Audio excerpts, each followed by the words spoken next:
ما شريت الملابس بالسطح، نزلت فتحت الثلاجة، فريزة الثلاجة.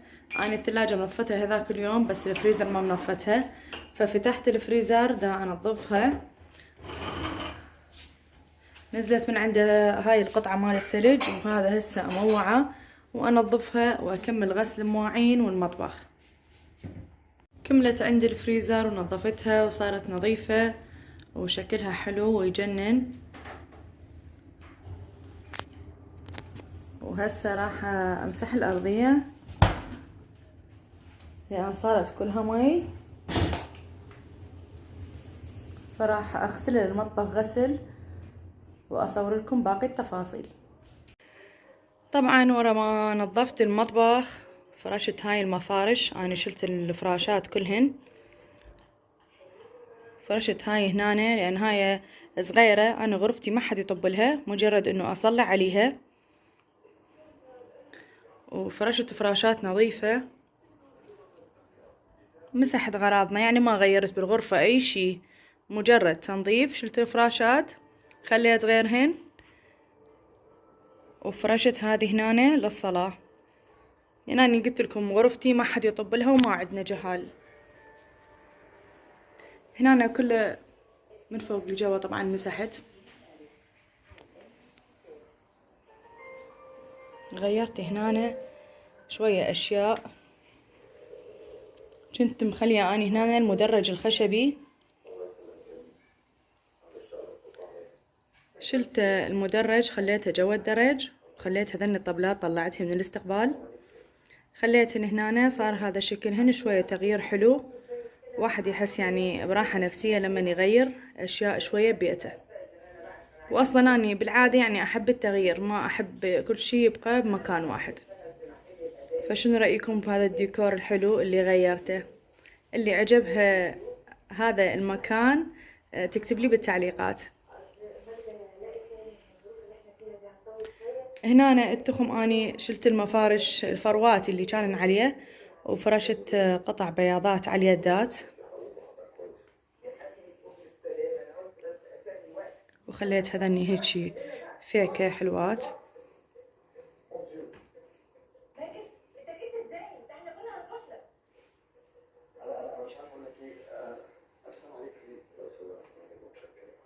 الميز نفسيته ما غيرت منه شي، مجرد الألوان القطع الدوائر اللي كانوا هنا شريتهن.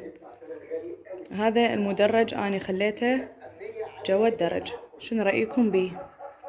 أنا أشوفه كلش حلو، حطيت بيه زرعايات جبتهن من الطارمة، وخليت بيه أشياء خضراء، صار شكله يجنن.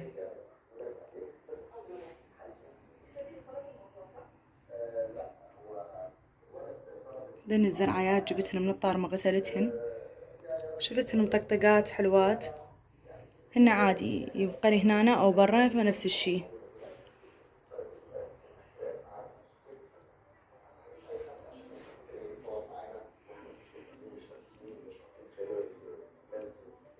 أنا أشوف المكان هنا جوا الدرج صار حلو، حاولت ردت أشيله منه أخليه هنا بمكان هذا الأبيض ما رهم.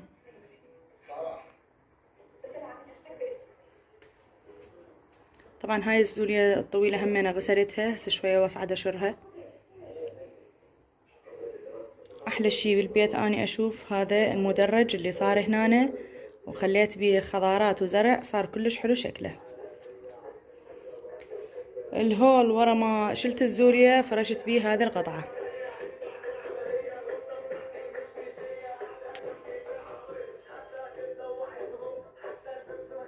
شنو رأيكم بيها؟ حلوة، راحمة ويا التخم ويا الألوان. يعني أنا اليوم غيرت كل المفارش اللي بالبيت.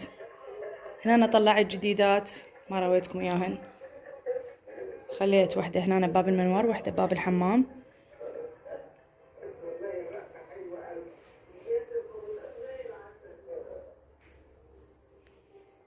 بغرفتي أنا عندي هذيك يعني قديمة، بس أنا محافظة عليها يعني أحبها، خليتها. وهنا أنا خليت هذه.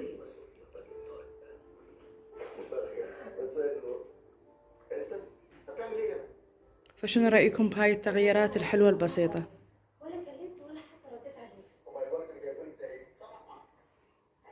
اني عجبني هذا المكان وعجبني جو الدرج المدرج، فصار الشكل كلش حلو. شوية تغيير، حتى لو واحد يغير بأشياء كلش بسيطة فتعطي جمالية للمكان وترتاح النفسية.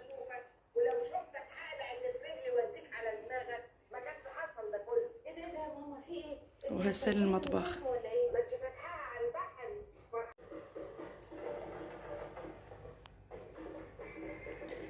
أنا غسلت هذيك القطعة أم الخواشيق والبهارات، فرشت هاي شوية كبيرة يعني سادة المطبخ، بس هذيك خفيفة يعني أحبها.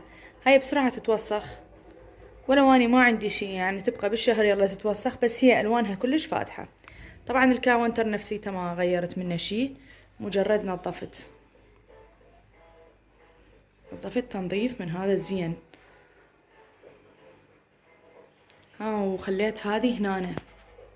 هاي اشتريتها لما رحنا للمجمع، اشترينا اغراض انا وعمتي، اشتريتها ب2000 دينار. حبيتها لان سودة وبيضة، قلت ويا الكاونترات بيها رف، خليت البزازين بالرف، وهذا شكلها صار كلش حلو. اليوم علقتها.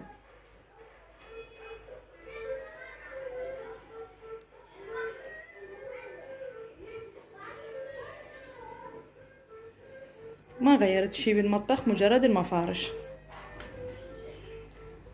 الطارمة غسلتها وغسلت القطع اللي كانن هنا، فرشت هذني بمكانهن وغسلتها غسلة زينة ونظفتها.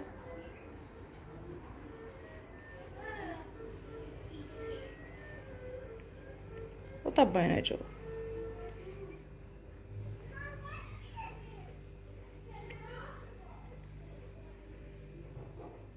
ان شاء الله عجبكم هذا الترتيب وهذا الروتين، وورا ما تشوفون الفيديو مالتي حتى يصير عندكم نشاط والكل يقوم يتحفز ويرتب ويخفف من المفارش ويخفف من الاشياء اللي حاطها بالبيت، ويحاول يغير حتى لو باشياء بسيطة.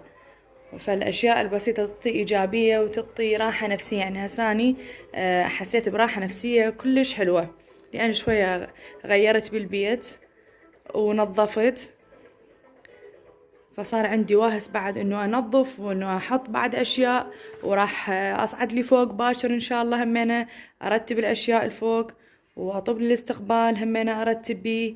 فالنظافة تسوي تحفيز وتسوي واهس. ان شاء الله عجبكم الفيديو مالتي، ولا تنسوني بالاشتراك واللايك.